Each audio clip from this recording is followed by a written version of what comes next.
చార్ధామ్ యాత్ర. ఈ యాత్ర గురించి మనం వినే ఉంటాం. 4 దిక్కులో ఉన్నటువంటి ధామాలని చార్ధామ్ అంటారు. బద్రీనాథ్ క్షేత్రం కూడా ఒక ధామం అంటారు. ఉత్తరాఖండ్లో ఉన్నటువంటి బద్రీనాథుడు ఆలయం, అక్కడికి వెళ్ళాలంటే ఎంత కష్టమో మనందరికీ తెలిసిందే. అక్కడ ఆలయం కేవలం 6 నెలలు మాత్రమే తెరిచి ఉంటుంది. ఆ తర్వాత అక్కడ ఉన్నటువంటి పరిస్థితులు అంటే మంచు బాగా కురుస్తుంది కాబట్టి అక్కడ కేవలం 6 నెలలు మాత్రమే ఆ ఆలయం తెరిచి ఉంటుంది. కానీ ఆ బద్రీనాథుడే ఇప్పుడు హైదరాబాద్లో కొలువు తీరాడు.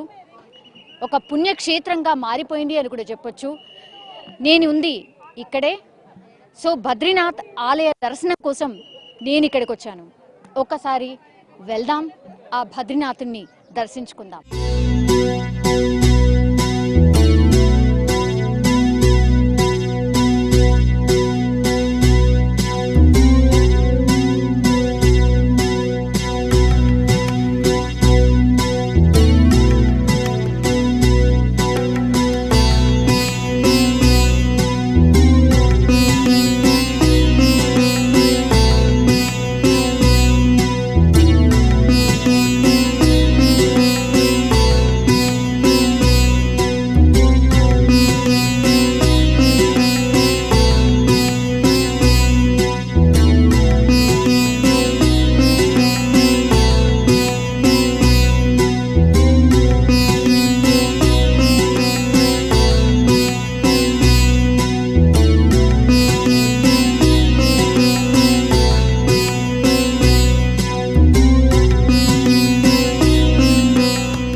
ఉత్తరాఖండ్లో కొలువైనటువంటి బద్రీనాథ్ ఆలయం మన హైదరాబాద్లో కొలువైన తర్వాత చాలామంది భక్తులు వచ్చి ఇక్కడ స్వామివారిని దర్శించుకుంటున్నారు. అయితే ఇక్కడ బద్రీనాథ్కి ఎట్లాంటి పూజలు అందుతాయి, అవేంటో తెలుసుకునే ప్రయత్నం చేద్దాం. మనతో పాటు పూజారి గారు ఉన్నారు, కానీ ఆయన హిందీలో మాత్రమే మాట్లాడతారు. ఒక్కసారి ఈ టెంపుల్ విశేషాలు ఆయన మాటల్లోనే తెలుసుకునే ప్రయత్నం చేద్దాం. యా బోలి बोले बद्री विशाल भगवान की जय। यहाँ पे हमने दक्षिण के बद्रीनाथ के नाम से भगवान बद्रीनाथ की स्थापना की है। इसमें गणेश जी की स्थापना की है। गणेश जी के बाजू में कुबेर जी हैं, उद्धव जी हैं, बद्रीनाथ जी हैं, लक्ष्मी जी हैं और नारद जी हैं और गरुड़ जी हैं। जो नॉर्थ में जैसा है बद्रीनाथ जी में वो सारे विग्रह यहाँ पे स्थापित हैं। और इसके पीछे हमारा जो मुख्य ध्येय यही था कि नॉर्थ में साउथ के लोगों को वहाँ तक पहुँचने में बहुत दिक्कत होती है। वहाँ की यात्रा करने में, भगवान के दर्शन करने में काफ़ी दिक्कतों का सामना करना पड़ता है। तो दक्षिण के लोगों को भी भगवान बद्री विशाल के दर्शन अच्छे से हो सकें और आसानी से हो सकें, इस उद्देश्य को लेकर के हमने यहाँ पर मेडचल क्षेत्र के अंतर्गत ये आता है। यहाँ पे हमने भगवान बद्री विशाल के स्थापना की है संपूर्ण परिकर के साथ में। ये पूजा विधान जो भी रहता है बद्रीनाथ में जो करते हैं वही करते हैं क्या? हाँ, यही हमारा पूरा ऐसा ही है। मतलब जो हमारा विचार है, जैसा पूजा का जो सिस्टम वहाँ पे है वही सिस्टम को हम यहाँ पे उसको लागू कर रहे हैं। और धीरे धीरे कुछ अभी उसमें सुधार की आवश्यकता भी है अभी तो हम उसको कर रहे हैं। जैसा वहाँ पे हम सेम उसी तरीके से आरती वगैरह जो वहाँ पे होती है, भगवान बद्रीनाथ की जो स्तुति है वही स्तुति हम यहाँ पे गाते हैं। और आरती वगैरह जो भी है, जैसा भगवान को वहाँ पे भोग चढ़ता है वही भोग हम यहाँ पे भगवान को चढ़ाते हैं। कुछ अभी भक्त लोग कुछ वैसा भोग भी लेके आ जाते हैं जो कि वहाँ पे नहीं चढ़ता है, तो उसको हम केवल अभी बाहर से दिखा करके और भक्तों को यही समझाते हैं कि यहाँ पे इस तरीके का भोग नहीं लगता है, ये वाला भोग यहाँ पे लगता है। तो धीरे धीरे भक्त लोग भी वही भोग लेकर के आ रहे हैं। कौन से अलंकार करते, सुबह कौन से पूजा करते, शाम में कौन सा पूजा करते? सुबह 7 बजे हम भगवान बद्री विशाल का अभिषेक करते हैं पंचामृत से, दूध दही घी से चीनी से भगवान का जो है अभिषेक होता है। उसके बाद भगवान का संपूर्ण अलंकार होता है, फूल से फूल माला ये सब जो है भगवान का षोडशोपचार रूप से पूजा होती है, अर्चन होता है। शाम में फिर आरती होती है। और सुबह 7 बजे से लेकर के 1 बजे तक हमारा मंदिर जो है खुला रहता है। 1 बजे हम भोग लगा करके भोग आरती करके फिर भगवान को थोड़ा विश्राम देते हैं उसके बाद फिर 3 बजे हम ओपन करते हैं और फिर 8 बजे तक, फिर 8 बजे हम वही अपना आरती करके भगवान को भोग लगा करके फिर स्वयं। अखंड ज्योति के बारे में सब लोग बात कर रहे हैं, जो वहाँ से यहाँ तक लेकर है वो वही है क्या अखंड ज्योति? हाँ, वो सामने आप अखंड ज्योति के दर्शन कर रहे होंगे। यही अखंड ज्योति है जिसको हम वहीं बद्रीनाथ धाम से लेकर के आए, और इसको लाने में हमें 1 हफ्ते का टाइम लगा आने जाने में।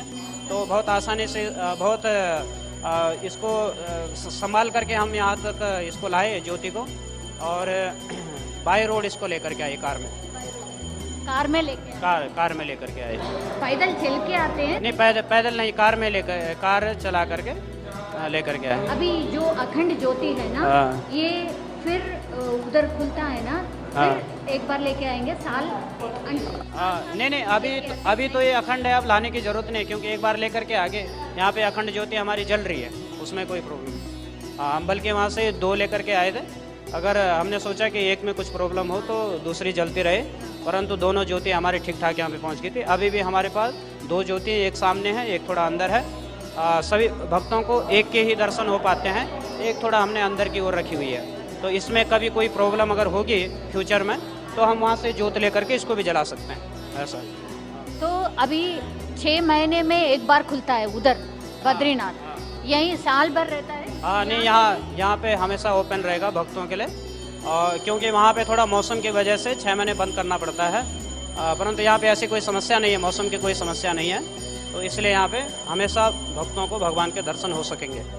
स्पेशल पूजा कब करते हैं? कुछ स्पेशल डे है क्या पूजा करने का? स्पेशल पूजा अभी तो ये सुबह भगवान का अभिषेक होता है, फिर भक्त लोग जो अर्चना करते हैं वो सब अर्चना वगैरह सब होता है, भगवान का भोग वगैरह सब लगता है। अभी ये कोई विशेष पूजा कराता है, अभिषेक आदि ये सब करते हैं।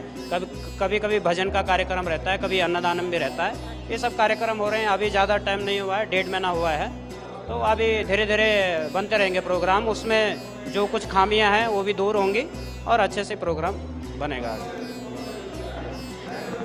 సో అది అన్నమాట బద్రీనాథ్లో ఎట్లాంటి పూజలు అయితే జరుగుతాయో ఇక్కడ కూడా అలాంటి పూజలే జరుగుతాయి.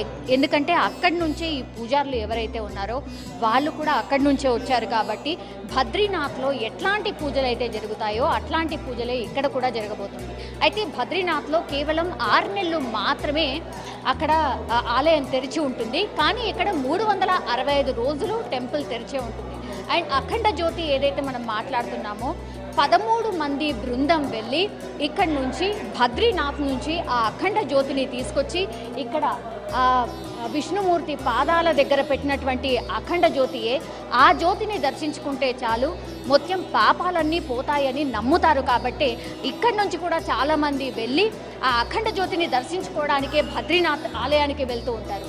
సో అక్కడికి వెళ్ళలేనటువంటి వాళ్ళు ఎవరైతే ఉంటారో వాళ్ళందరి కోసమే అఖండ జ్యోతిని అక్కడి నుంచి తీసుకొచ్చి ఇక్కడ ప్రతిష్ఠించారు. ఆ జ్యోతిని దర్శించుకుంటే చాలు అన్ని పాపాలు పోతాయి అండ్ పుణ్యం కలుగుతుంది అని భక్తుల నమ్మకం. సో గర్భగుడిలో ఉన్నటువంటి ఈ విగ్రహాలు ఏవైతే ఉన్నాయో సేమ్ బద్రీనాథ్ టెంపుల్లో ఎట్లాంటి విగ్రహాలు అయితే ఉన్నాయో సేమ్ అలాంటివే విగ్రహాల్ని ఇక్కడే ప్రతిష్ఠించి అట్లాంటి పూజలే ఇక్కడ జరుగుతున్నాయి.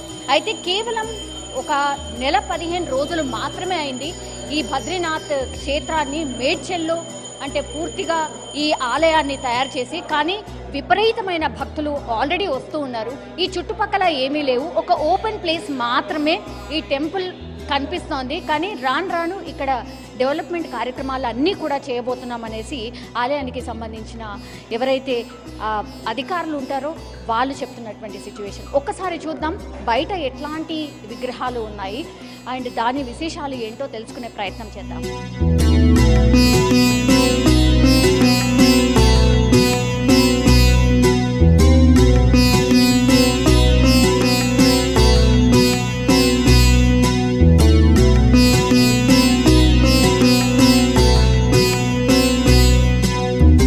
టెంపుల్ బయట మనకు వివిధ విగ్రహాలు కూడా కనిపిస్తున్నాయి. అందులో భాగంగానే మనం చూడొచ్చు ఆనంద భైరవ స్వామి.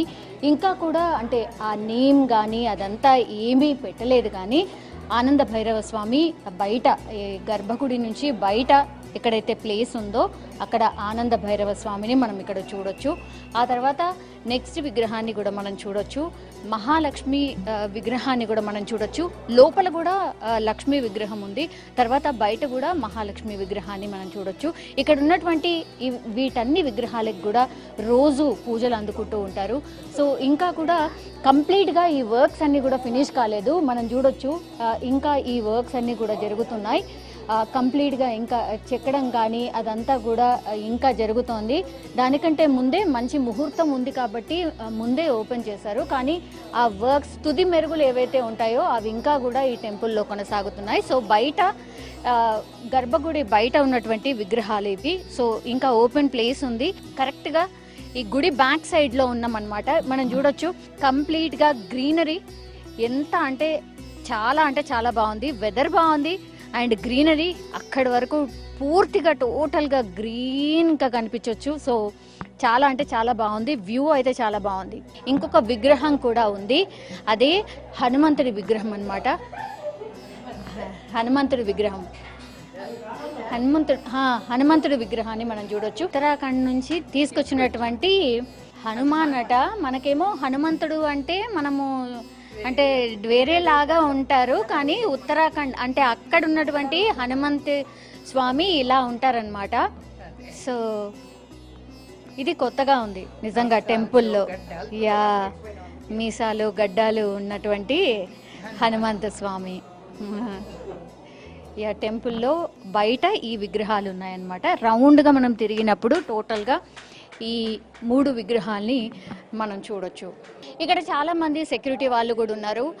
ఎంతమంది వస్తున్నారు అసలు రోజుకి? ఎందుకంటే నెల 15 రోజులు మాత్రమే అయింది ఈ బద్రీనాథ్ క్షేత్రం స్టార్ట్ అయ్యి, కానీ చాలామంది ఇక్కడికి వస్తున్నారు కాబట్టి సెక్యూరిటీని కూడా పెట్టుకున్నారు. ఒకసారి అడుగుదాము, ఏంది అంటే మీకు మంచిగానే ఉందా, లేకపోతే ఎంతమంది వస్తున్నారు రోజు? చాలా మంది వస్తురని మేడం, మంచిగా ఉంది డ్యూటీ అని. కొంతమంది అంటే ఇట్లా మీరు వీడియో వాళ్ళు వస్తురు కదా, వాళ్ళకు తీయని ఇస్తురు, మాకెందుకు తీయని ఇస్తలేరు అని కొంతమంది అడుగుతున్నారు. అయితే వాళ్ళు అడిగి వస్తురు, అట్లా తీయకూడదు ఫోటోలు అంటే కొంచెం ఇబ్బంది అవుతుంది. అది కొంచెం డ్యూటీ అయితే బాగుంది మేడం. ఇప్పుడు పొద్దున 7 గంటల నుంచి స్టార్ట్ అవుతుందట, రాత్రి 8 గంటల వరకు. ఎంతమంది భక్తులు వస్తున్నారు ఈ మధ్య కాలంలో? వస్తారు మేడం, చాలానే వస్తారు మేడం. 5 నుంచి 10,000 మంది వస్తారు మేడం. హాలిడేస్ లో ఎట్లుంటది? సాటర్డే సండే అయితే 50 చాలా వస్తారు.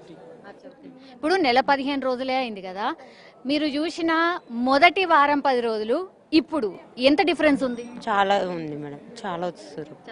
చాలా. ఇక రాను ఫోటోలు తీసుడు ఇక బంద్ అయిపోతుందేమో కదా?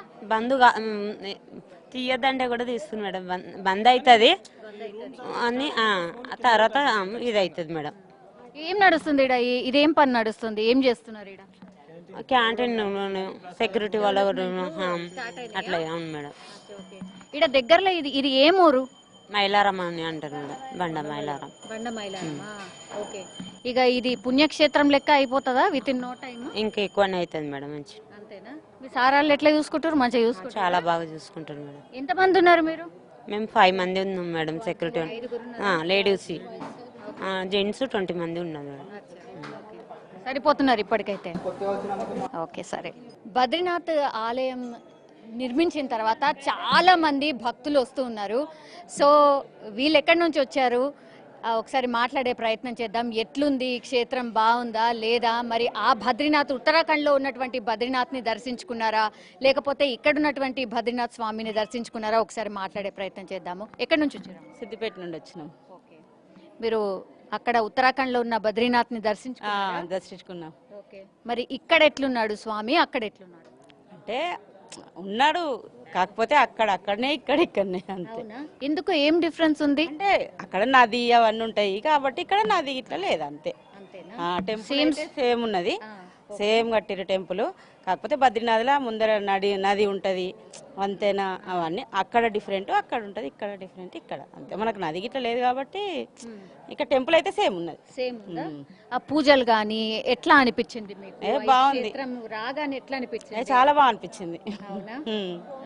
చాలా బాగా అనిపించింది. ఎవరెవరు వచ్చారు? మొత్తం గ్యాంగ్ వచ్చినట్టున్నా? మా గ్యాంగ్ మొత్తం వచ్చినాం సిద్దిపేట నుండి. ఇక మా చెల్లె, మా వదినే, ఈ చెల్లె అందరం ఇప్పుడు ఈ గ్యాంగ్ ఎన్నో గ్యాంగ్ ఇది అంటే ఇప్పటికే వచ్చి పోయి ఉన్నోళ్ళు వాళ్ళు చెప్పిండ్రా? చెప్పిండ్రు. మీకు ఎట్లా తెలిసింది ఇక్కడ ఇట్లుంది అని? యూట్యూబ్లో వస్తుంది. మళ్ళీ ఇక మాకు తెలుసు కదా, మాదే సిద్దిపేట జిల్లానే కదా, మాది ఇక్కడనే కదా, అందుకే తెలుసుకొని వచ్చినాం. ఇంకా మళ్ళీ వస్తారా? వస్తాం, మళ్ళీ గ్యాంగ్ తోటి మళ్ళీ వస్తాం. ఇంకో భక్తురాలు ఉన్నారు, ఎక్కడి నుంచి వచ్చారు ఏంటి ఒకసారి మాట్లాడే ప్రయత్నం చేద్దాం. ఎక్కడి నుంచి వచ్చారండి? మేము గాంధీనగర్, హైదరాబాద్. ఎలా తెలిసింది, ఎట్లా ఉంది టెంపుల్? యూట్యూబ్లో వచ్చింది, టీవీలో వచ్చింది. మేము ఒరిజినల్ బద్రి కూడా వెళ్ళాం, 30 years బ్యాక్ వెళ్ళాం.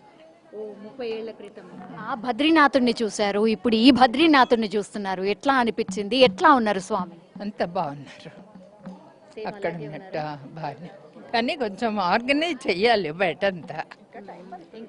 మొన్ననే కదా, ఇంకో 1.5 month అయింది కాబట్టి తెలుసుకుంటారు వాళ్ళు కూడా ఎక్కడెక్కడ ఏంటి అనేది. అదే అదే, అక్కడికి వెళ్ళేటప్పుడు చాలా ఇబ్బందులు పడుతూ వెళ్తూ ఉంటారు అని అంటారు. అక్కడికి వెళ్ళలేని వాళ్ళు ఇక్కడ దర్శించుకుంటే చేసుకోవచ్చండి. ఇప్పుడు ఇప్పుడు ఇప్పుడు నేనైతే వెళ్ళలేను, అప్పుడు కాబట్టి వెళ్ళాను. ఇప్పుడు మరి ఇక్కడ చూస్తే చాలు, అదే చాలు అనిపిస్తుంది. సేమ్ ఉన్నారా స్వామి? సేమ్ ఉన్నారు, ఇంకా బాగా అక్కడికన్నా కూడా ఒక పిసరు అందంగా డెకరేషన్ అది బాగుంది. అవునా? బాగుంది. అమ్మా మీరు ఎక్కడి నుంచి వచ్చారు? మేము ఇక్కడే అండి, హైదరాబాద్లోనే. మేము ఉండేది old city, Shalibanda, Bela colony నుంచి వచ్చాను. అంటే నాకు అక్కడికి వెళ్ళేంత ఇది లేదు, నాకు కొంచెం నీ పెయిన్స్. అయితే దగ్గరలో ఉన్నారు కదా, స్వామి దర్శించుకోవాలి అన్న ఉద్దేశంతో ఇక్కడికి రావడం జరిగింది.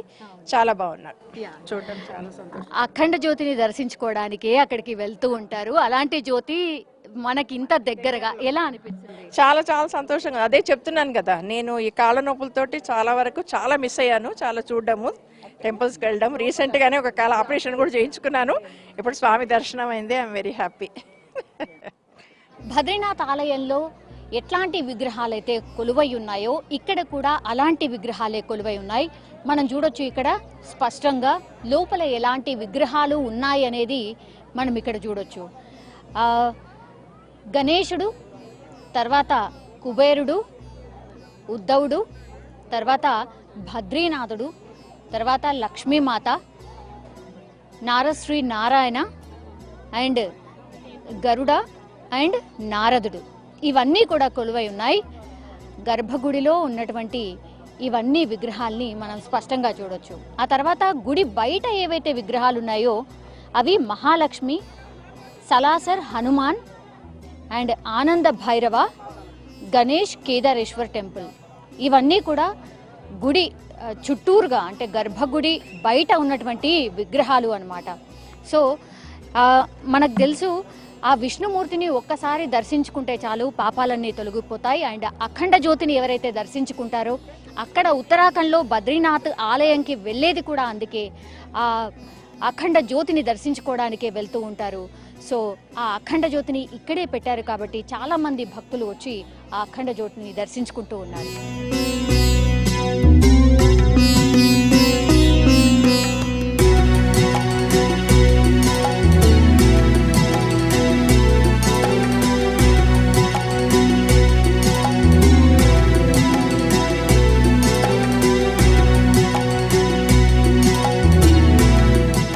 ఉత్తరాఖండ్లో బద్రీనాథ్ ఆలయం ఎలా అయితే ఉంటుందో బయట నుంచి సేమ్ అలాగే ఈ ఆలయం కూడా అలాగే ఉంది. బద్రీనాథ్ ఆలయం ఎట్లయితే ఉంటుందో ఉత్తరాఖండ్లో అట్లాంటి ఆలయమే ఇది కూడా.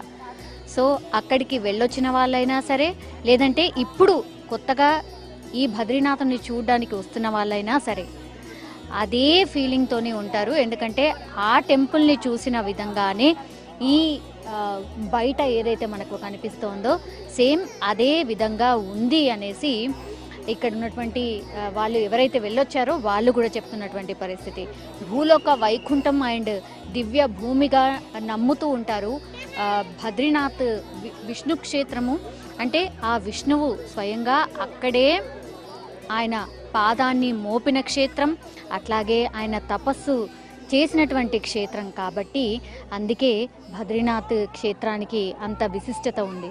సో ఎన్నో దశాబ్దాల క్రితం ఎవరైతే ఉత్తరాఖండ్ నుంచి ఇక్కడ అంటే మన హైదరాబాద్ చుట్టుపక్కల తెలంగాణలో ఎవరైతే స్థిరపడ్డారో వాళ్ళందరూ కలిసి ఉత్తరాఖండ్ సంస్థాన్ కళ్యాణ్ అనే సంస్థను స్థాపించి ఈ ఆలయాన్ని అయితే నిర్మించారు.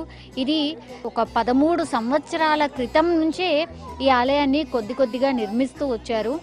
ఇప్పుడు అంటే ఒక నెల క్రితమే ఈ ఆలయాన్ని పూర్తి చేసుకొని ప్రారంభించుకున్నారు. అయితే ఇక్కడ ఆర్కిటెక్చర్ ఏదైతే ఉందో అంతా కూడా ఉత్తరాఖండ్ ఆలయం లాగే పూర్తిగా అలాగే ఉండేట్టుగా డిజైన్ చేశారు. సో ఎక్కడ కూడా ఆ బద్రీనాథ్ క్షేత్రానికి కానీ ఇక్కడ మన హైదరాబాద్లో ఉన్నటువంటి ఈ బద్రీనాథ్ క్షేత్రం కానీ ఎక్కడ కూడా తేడా రాకుండా కంప్లీట్గా సేమ్ అదే విధంగా ఉండేటట్టుగా జాగ్రత్తలు అయితే తీసుకున్నారు. అయితే ఇక్కడ ఈ విగ్రహాలకైతే పూజిస్తున్నామో ఆ విష్ణుమూర్తికి ఇక్కడ ఉన్నటువంటి ఆలయంలో ఎట్లాంటి పూజలు జరుగుతాయో అలాంటి పూజలే ఇక్కడ కూడా జరుగుతున్నాయి. అయితే 13 మంది బృందంగా వెళ్ళి రోడ్డు మార్గంలో ఒక 2000 కిలోమీటర్లు ప్రయాణించి ఒక వారం రోజుల పాటు ప్రయాణించి అక్కడ ఎవరైతే అఖండ జ్యోతి కోసము ఆ విష్ణుమూర్తి దగ్గర దర్శనాని కోసం వెళ్తారో ఆ అఖండ జ్యోతి ఇక్కడికి తీసుకురావడంతో సో సేమ్ ఆ ఉత్తరాఖండ్లో బద్రీనాథుని దర్శించుకున్నట్టే అని భక్తులు విశ్వసించి చాలామంది తండోపతండాలుగా వస్తూ ఉన్నారు. అండ్ మనం ఇక్కడ చూడొచ్చు అన్నీ ఏవైతే పూజలు ఈ స్వామికి అందుతున్నాయో అవన్నీ కూడా ఉత్తరాఖండ్లో బద్రీనాథుడికి ఎట్లాంటి పూజలు అయితే అందుతాయో అవన్నీ కూడా ఇక్కడ ఆ విష్ణుమూర్తికి అందుతున్నాయి. సో బద్రీనాథ్ ఆలయాన్ని ఇక్కడ ఎవరైతే చూస్తున్నారో వాళ్ళందరూ కూడా ఒకటే చెప్తున్నారు, అక్కడ బద్రీనాథుని చూసినట్టుగానే ఉంది, సేమ్ ఇక్కడ దర్శించుకుంటే మాత్రం అలాంటి పుణ్యమే వస్తుంది అని భక్తులు కూడా నమ్ముతూ ఉన్నారు.